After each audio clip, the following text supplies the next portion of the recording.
Assalamualaikum warahmatullahi wabarakatuh. Selamat malam. Saya Muhammad Prastiko, NIM 2019-12-14-6, kelas akuntansi paralel semester 2. Kali ini saya akan mempresentasikan tentang manajemen lembaga asuransi, dana pensiun, dan pegadaian. 1. Manajemen lembaga asuransi. Manajemen lembaga asuransi. Manajemen asuransi adalah sebuah cara dalam mengelola perusahaan asuransi supaya operasionalnya berjalan dengan baik dan dapat diharapkan menghasilkan return positif bagi perusahaan beserta para staf yang bekerja di dalamnya. Upaya yang dilakukan oleh badan asuransi dalam bidang keuangan sedemikian rupa sehingga dengan jumlah dana yang berhasil dikumpul dapat membiayai seluruh program badan asuransi yang diselenggarakan. Karakteristik manajemen asuransi. Manajemen keuangan asuransi mempunyai kekhususan atau karakteristik yang berbeda dengan yang lain. Hal ini disebabkan perusahaan asuransi harus dapat menjaga kondisi keuangannya sedemikian rupa, sehingga dapat memberikan kepercayaan yang tinggi kepada masyarakat. Untuk perusahaan asuransi kerugian, beberapa karakteristik yang dimilikinya adalah 1. Pertanggungjawaban perusahaan asuransi yang sangat besar kepada tertanggung akan mempengaruhi penyajian laporan keuangan khusus neraca. 2.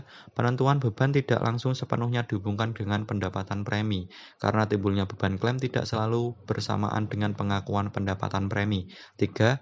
Laporan laba rugi sangat dipengaruhi oleh estimasi, misalnya estimasi mengenai besarnya premi yang belum merupakan pendapatan, atau unearned premium income, dan estimasi mengenai besarnya klaim yang menjadi beban pada periode berjalan, atau estimasi klaim tanggungan sendiri.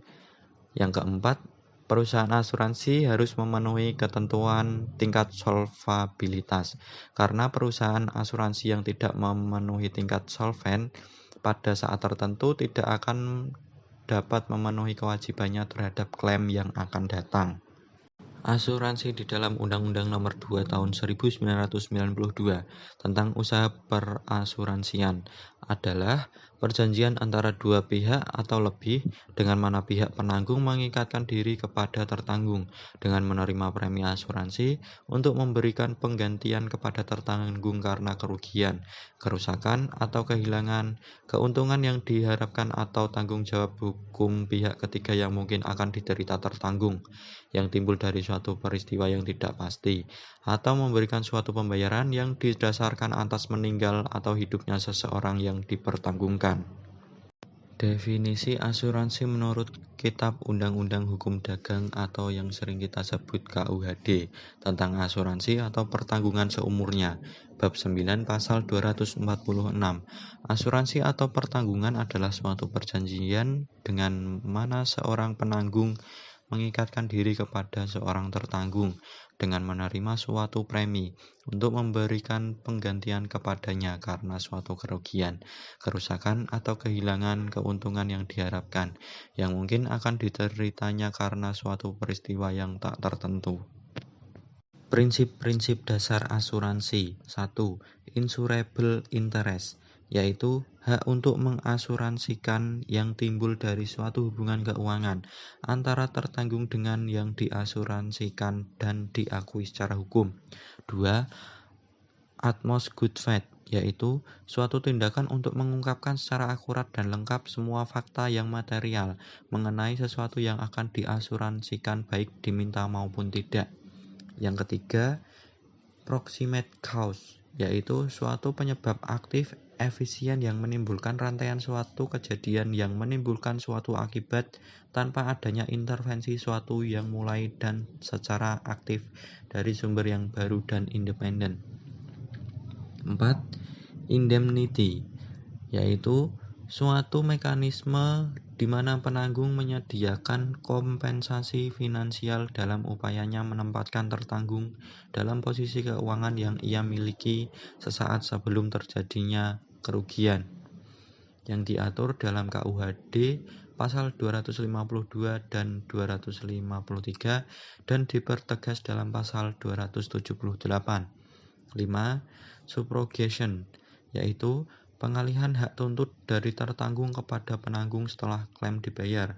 Yang keenam, contribution, yaitu hak penanggung untuk mengajak penanggung lainnya yang sama-sama menanggung, tetapi tidak harus sama kewajibannya terhadap tertanggung untuk ikut memberikan indemnity. Contoh 6 perusahaan asuransi yang ada di Indonesia. Yang pertama yaitu AIA Financial yang berdiri pada tahun 1983, sempat berganti nama dari PT Asuransi Lipo Jiwasakti menjadi Lipo Life. Kemudian AIG Lipo, dan setelah 80% sahamnya dimiliki American International Insurance, berubah menjadi AIA Financial. Yang kedua yaitu Aksa Mandiri, yang merupakan perusahaan yang sahamnya dimiliki oleh Bank Mandiri dan Aksa Group. Yang ketiga, Allianz, yang merupakan cabang dari Allianz Jerman, yang merupakan salah satu perusahaan asuransi terbesar di dunia, masuk di Indonesia sejak tahun 1981, bergerak pada bidang asuransi jiwa kesehatan, employee benefit, serta dana pensiun dan saving. Yang keempat yaitu Cigna. Asuransi Cigna berdiri di Indonesia sejak tahun 1990, merupakan cabang dari perusahaan asuransi Cigna Group yang bermarkas di Connecticut, Amerika Serikat. Yang kelima, FWD Asuransi Hidup atau FWD Life Indonesia, merupakan hasil patungan dan bagian dari FWD Group yang berbasis di Hong Kong dan Makau. FWD hadir di Asia sejak tahun 2013, yang menjadi bagian bisnis asuransi dari grup investasi Pacific Century Group. Yang keenam yaitu Prudential, yang didirikan pada tahun 1995. PT Prudential Life Insurance merupakan bagian dari Prudential plc, grup jasa keuangan retail berbasis di London, Inggris. Pada tahun 2019, unit asuransi jiwa dari Prudential dinobatkan sebagai perusahaan asuransi terbaik oleh majalah investor untuk perusahaan dengan aset di atas 10 triliun. Selanjutnya materi 2 yaitu dana pensiun. Dana pensiun adalah badan hukum yang mengelola dan menjalankan program yang menjanjikan manfaat pensiun. Yang dimaksud dengan manfaat pensiun di sini adalah pembayaran berkala yang dibayarkan kepada pekerja penerima pensiun pada saat usia pensiun dan dengan cara yang ditetapkan dalam peraturan dana pensiun. Pengertian dana pensiun menurut Undang-Undang Nomor 11 Tahun 1992. Badan hukum yang mengelola dan menjalankan program yang menjanjikan manfaat pensiun bagi pesertanya. Definisi tersebut memberi pengertian bahwa dana pensiun merupakan suatu lembaga yang mengelola program pensiun, yang dimaksudkan untuk memberikan kesejahteraan kepada karyawan suatu perusahaan, terutama yang telah pensiun. Jenis dana pensiun. Berdasarkan Undang-Undang Nomor 11 Tahun 1992, di Indonesia mengenal 3 jenis dana pensiun, yaitu 1. Dana pensiun pemberi kerja adalah dana pensiun yang dibentuk oleh orang atau badan yang memperkerjakan karyawan selaku pendiri untuk menyelenggarakan program pensiun manfaat pasti atau program pensiun iuran pasti bagi kepentingan sebagian atau seluruh karyawannya sebagai peserta dan menimbulkan kewajiban terhadap pemberi kerja. 2. Dana pensiun lembaga keuangan adalah dana pensiun yang dibentuk oleh bank atau perusahaan asuransi jiwa untuk menyelenggarakan program pensiun iuran pasti bagi perorangan, baik karyawan maupun pekerja mandiri yang terpisah dari dana pensiun pemberi kerja bagi karyawan bank atau perusahaan asuransi jiwa. Yang ketiga, dana pensiun berdasarkan keuntungan adalah dana pensiun pemberi kerja yang menyelenggarakan program pensiun iuran pasti dan iuran hanya dari pemberi kerja yang didasarkan pada rumus yang dikaitkan dengan keuntungan pemberi kerja. Manfaat dana pensiun. 1. Manfaat pensiun normal adalah manfaat pensiun bagi peserta yang mulai dibayarkan pada saat peserta pensiun setelah mencapai usia pensiun normal atau sesudahnya. 2. Manfaat pensiun dipercepat adalah manfaat pensiun bagi peserta yang dibayarkan bila peserta pensiun pada usia tertentu sebelum usia pensiun normal. 3. Manfaat pensiun cacat adalah manfaat pensiun bagi peserta yang dibayarkan bila peserta menjadi cacat. Tujuan dana pensiun. A. Bagi pemberi kerja. 1. Kewajiban moral. Perusahaan mempunyai kewajiban moral untuk memberikan rasa aman kepada karyawan pada saat mencapai usia pensiun. 2. Loyalitas. Karyawan akan termotivasi untuk bekerja lebih baik dengan loyalitas dan dedikasi yang tinggi. 3. Kompetisi pasar tenaga kerja. Memasukkan program pensiun sebagai suatu bagian dari total kompensasi yang diberikan kepada karyawan, diharapkan perusahaan akan memiliki daya saing dalam usaha mendapatkan karyawan yang berkualitas. B. Bagi karyawan. 1. Rasa aman terhadap masa yang akan datang. Karyawan mengharapkan mendapatkan jaminan ekonomis karena penghasilan yang ia terima memasuki masa pensiun. Harapan ini akan mempengaruhi kinerja saat ini pada saat ia masih produktif. 2. Kompensasi yang lebih baik. Karyawan mempunyai tambahan kompensasi meskipun baru bisa ia nikmati pada saat mencapai usia pensiun atau berhenti bekerja.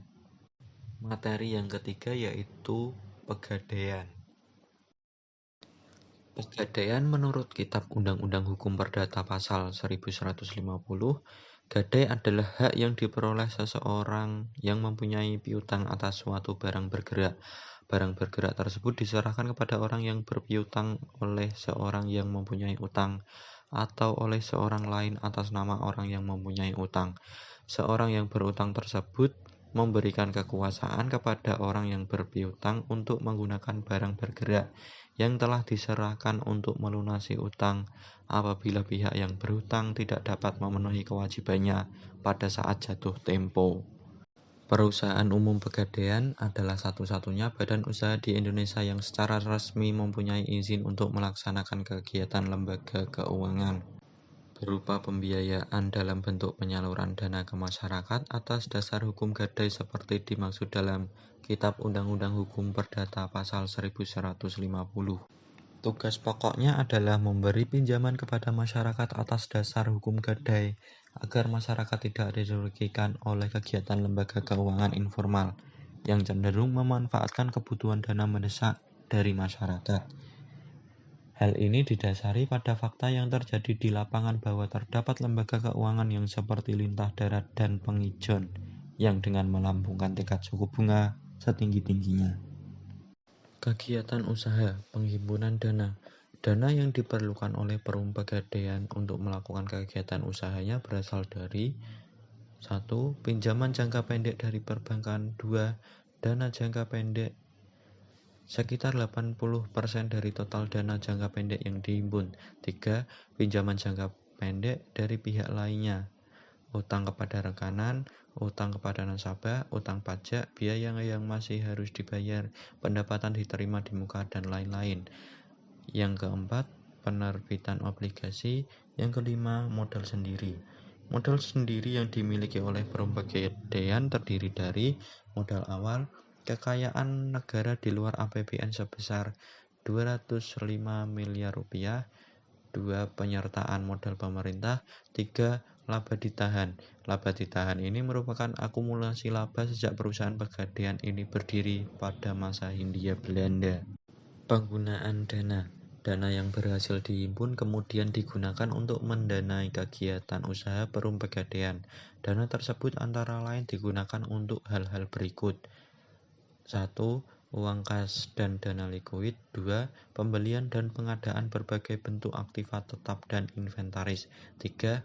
Pendanaan kegiatan operasional. 4. Penyaluran dana. 5. Investasi lain. Keuntungan usaha gadai. Tujuan utama usaha gadai adalah untuk mengatasi agar masyarakat yang sedang membutuhkan uang tidak jatuh ke tangan para pelepas uang atau tukang ijon atau tukang rentenir yang bunganya relatif tinggi. Perum Pegadaian dalam pemberian pinjaman kepada masyarakat mempunyai moto menyelesaikan masalah tanpa masalah. Keuntungan Perum Pegadaian. Keuntungan pegadaian jika dibandingkan dengan lembaga keuangan bank atau lembaga keuangan lainnya yaitu waktu yang relatif singkat untuk memperoleh uang, persyaratan yang sangat sederhana sehingga memudahkan nasabah, pihak pegadaian tidak mempermasalahkan uang tersebut digunakan untuk apa. Jenis-jenis barang jaminan yaitu barang berupa perhiasan, barang berupa kendaraan, barang elektronik, mesin-mesin, dan sertifikat. Sekian presentasi yang dapat saya sampaikan. Mohon maaf jika ada kesalahan. Terima kasih.